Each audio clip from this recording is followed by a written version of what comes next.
Hello, I'm Ritchie Knox, and you're tuned into Virtuous Teacher. Thank you for clicking on the content. I certainly appreciate it. This episode, we'll be talking about why we're blessed to be teachers. And before we get into it, be sure to check out the descriptions area for ways to connect and support my initiatives. Let's get it. All right. And of course, you can find more content like this on YouTube by searching Virtuous Teacher or anywhere that you get your podcasts. Okay. Now, first off, I want to point out one of my favorite parts about being a teacher, and it is having thousands of children. All right. Now I'm somebody who wanted 5 kids, 10 kids, 100 kids if I could. But then you have that first child and reality sets in. I mean, there's the financial burden. There's the pain from childbearing. For my ladies, I know exactly what you mean. My wife tells me. So all that stuff kind of comes into play, and you realize very quickly you can't have 10, 15 kids. It's just not really feasible. But the supplement to that dream that I have is children, my students. Think about it. Our students spend more time with us than they do their parents in some cases. I mean, they go home at 3, 4, 5 o'clock, and before you know it, they're in the bed probably sleeping and getting ready for the next day. So in a lot of ways, our students kind of become our family, our children in some instances. Helps me segue into my next point, which is this is how I view my students. I view my students as my own children. And obviously there are limitations that are great to have because I don't want to take care of them past 2:30. Honestly, I don't. But while they're in my presence, I certainly treat them as if I care about them because I do. I actually care about their well-being. That's my job, to make sure they're safe, to make sure that they are learning and being the best possible version of themselves. And, that's part of why I wanted to be a parent, is because I wanted these little versions of me to go out into the world and change it for the better. And I wanted to be responsible for their personal growth. And with students, I get a lot of that. I get a lot of that without having to take on all the financial aspects of a child's life and things like that. So I would say I'm extremely blessed because I get to help mold so many people. It makes me feel good because God trusted me with the world's most precious commodity. Think about it. Our future is our most precious commodity. It's not gold. It's not silver. It's the future. Our children, our little students, right? They're not always going to be those rambunctious little individuals running back and forth, causing chaos. Eventually, they'll mature and they'll go out into the workforce and provide stability for our world. I mean, think about you and I. I mean, I'm not sitting here trying to make you believe that I've been this version of myself since I was a kid. I mean, I remember being bad and running and fighting and scrapping and clawing. And, I remember all that. And I know I was a problem in high school because I remember going back to my high school 1 year after, and I bumped into my teacher. Actually, let me tell the story more accurately. I bumped into her classroom door, and I kind of like knocked on it. I was just going to say hello to Mrs. Culp, and she saw me and was like, "Oh my God." And then turned around and started teaching again. It's like she had the most craziest flashback just seeing my face. So I know I was a headache to her, right? And I didn't understand it then, and now I understand it now. Like if I see kids that already graduated and I've already like name dumped them out of my brain and I see them 2 years later, it's like, oh my gosh, everything I went through with that child kind of comes back. But nevertheless, God trusted us, trusted you, trusted me with the most precious commodity that we have on the planet, which means something. I don't know what it means. It means something. You could have been anything, but for some reason, God saw you as someone suited to handle something so precious. And I think that is why we're blessed. Children are our future, and God trusted us with them. Think about what that means. Like that is incredibly valuable as a career. You're responsible for the future. We're like superheroes. They have this little saying that not all superheroes wear capes. And man, as a teacher, you really know that. You realize just how important you are to the fabric of the world or the infrastructure of the world. I made a little joke in episode 1 of the Virtuous Teacher podcast, and I said on January 7th, every teacher should just quit because, the world is taking advantage of us. They don't quite understand our value.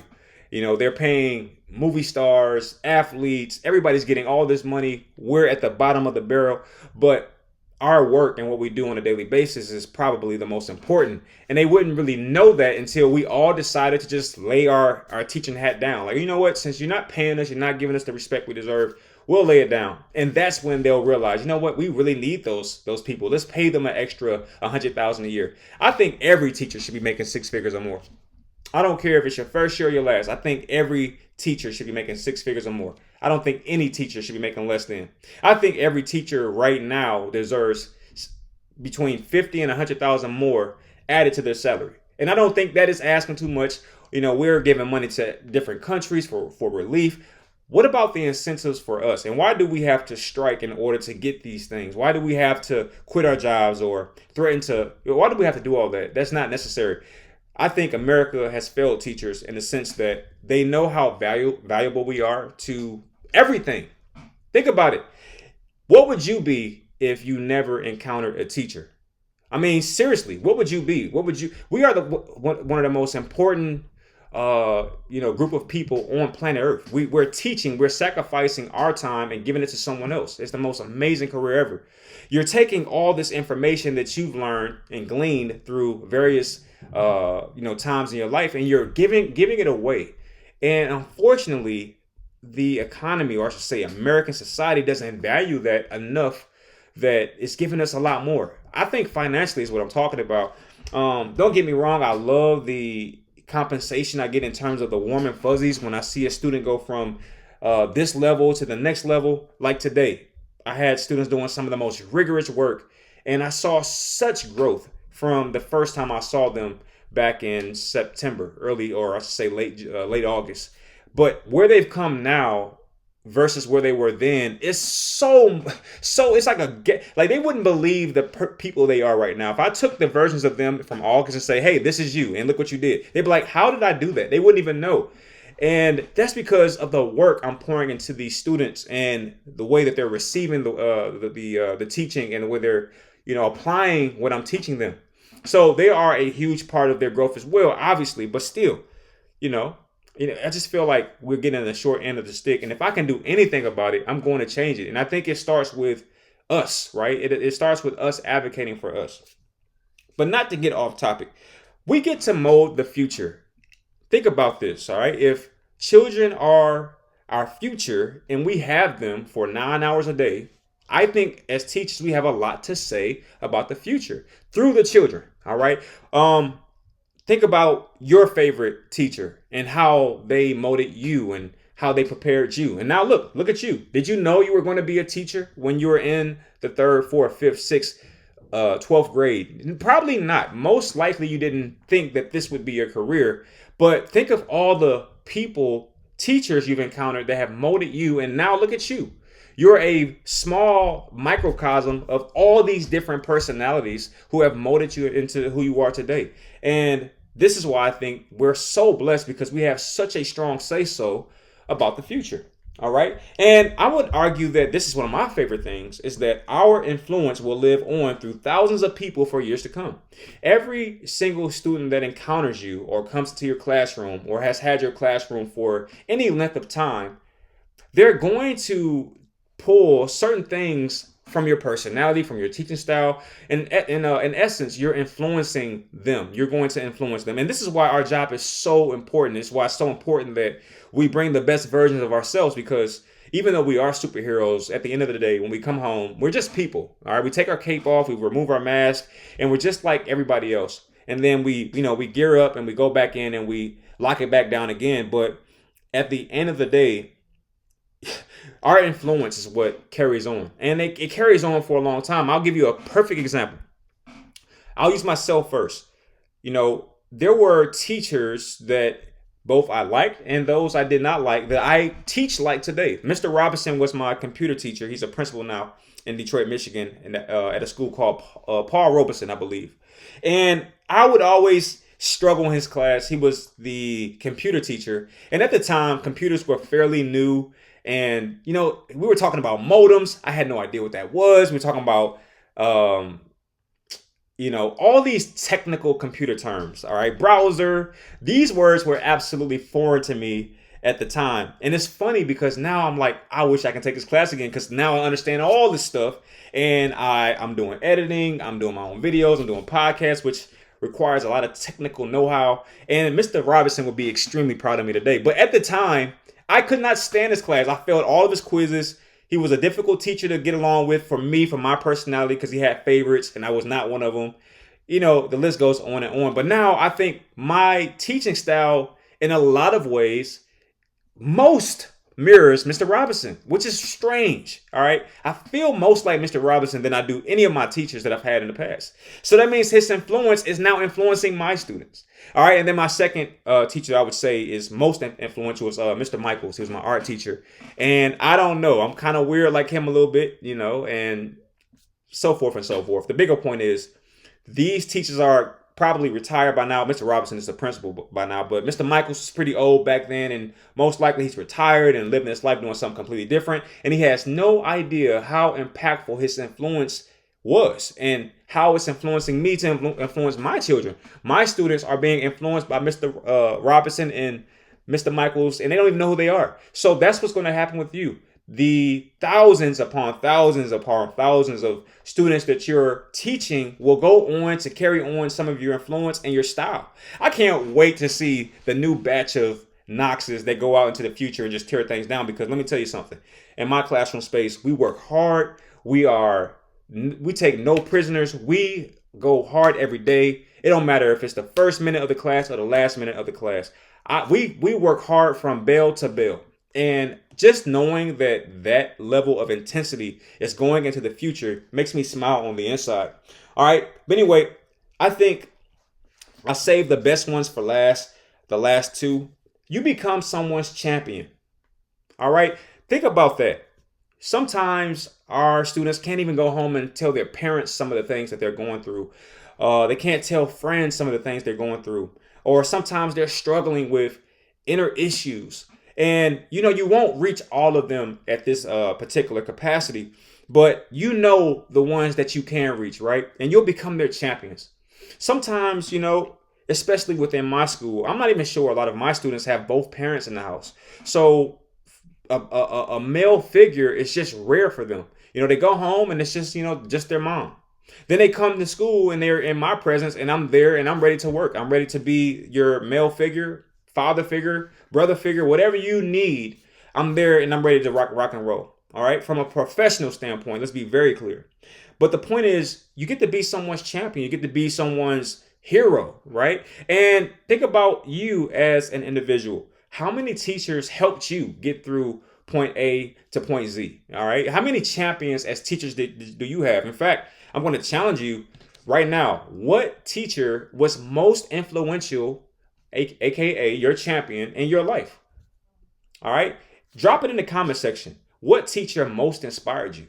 Right? That's the big question. And I got a second question. Do they know how much they inspired you?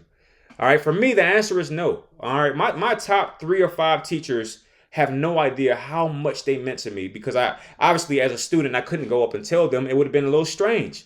But I've had students, ironically, tell me how impactful I was on them. I had one student say, even though you were a pain in the foot, or he said a pain in the leg or something weird, he said, you are a great teacher. And I said, you know what? I didn't respond in the way that I wanted to. I just kind of said, you know what? I really appreciate that. And I was done. But we are champions for these kids. And, you know, just being there, showing up every day, that is such a vital and strong and crucial aspect to these children's growth. And it's a blessing to be a blessing to somebody else. All right. Anyway, my last point, you get to be someone's positive force, especially if their home life is hectic. You know, I kind of alluded to this already, but I'll just kind of reiterate it. You get to be a positive force for somebody. This is why it's so important as teachers that we come in with our minds right. You know, this is why it's so important to keep your mind clean and, you know, keep yourself and your mental pure and be focused. I don't know how you get there. I can give you some of my pointers, but again, another episode. But the bigger point is coming in ready to inspire, coming in inspired yourself. I don't know what you have to do. Listen to content that's motivational. You know, go back and listen to Virtuous Teacher episodes, because that's all I'm trying to do. I'm just trying to motivate you to tap into the virtuous version of yourself. That's what this is all about. Because I understand that by doing this, I'm not only helping you, I'm helping people I don't even know. I'm helping students that you have, things like that.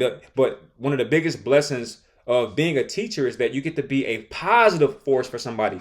Positivity in this world has become scarce. I mean, you turn on the news, it's all negativity. Right? You go into your comment section if you make content. A lot of times it's just negative. People they find the one thing you don't do and they they talk about it nonstop. And if you're on Facebook or something like that, look at your wall and look at how many negative things are there. It's just this world glorifies negativity. And as teachers, we're like, human angels, and we're here to do good things and positive things. At least I hope that's what you're doing.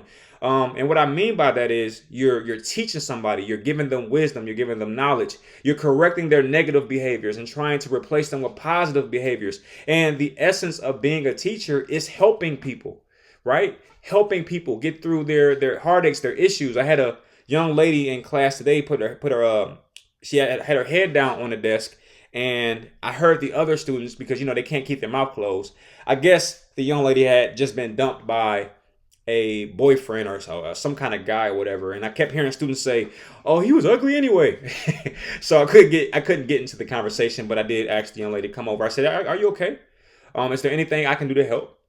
And since I already knew what was going on, I said, "You know what? You are more than enough, and anybody who can't see that, you don't need to waste any more energy or time on them. All right, you are intelligent, you're wise, and you are a great person. All right, just keep your head up and keep doing what you got to do." And I saw that she immediately had a emotional switch where she was able to kind of get out of that rut that she was in. And that's again what I mean. We're a positive force. I mean, seriously, we're like the freaking Avengers, man. Like if you just think about it in that capacity. We all have our special gifts. You have Mr. So-and-so who has the power of physical strength. You have Mrs. So-and-so. She understands math and she can break down things really fast. You have Mr. So-and-so over here. He's really good at designing. I mean, we're basically superheroes, and we are here to do the work. And this is why we're blessed to be teachers. All right. We're blessed to be, these people who positively affect the world. All right. It's a beautiful profession. And the only thing that's lacking is that it needs to pay more. You're going to always hear me say that. I don't care. I'm always going to say it. I'm going to always advocate for teachers to make between $50,000 to $100,000 more per year. Period. I'm always going to do it. And I don't care if you're a kindergarten teacher or if you're a college teacher. All right. And this is why you need to like my content, share my content, because if I get to the top, that's all I'm going to do. I'm going to advocate for us. All right. But nevertheless, thank you all for tapping in for just a moment. I hope that this has inspired you and helped you realize how important you are and why it's so important for you to keep your life in track. Because if we're not here to do it, then who's going to do our job for what we're getting paid? Because we're not getting paid enough. I'm going to keep on saying it. All right. But who else is going to do it besides us? All right. We're specially picked. And this is why we have to stay locked in. All right. But anyway, thank you for checking out this episode. I will see you on the next one. Peace.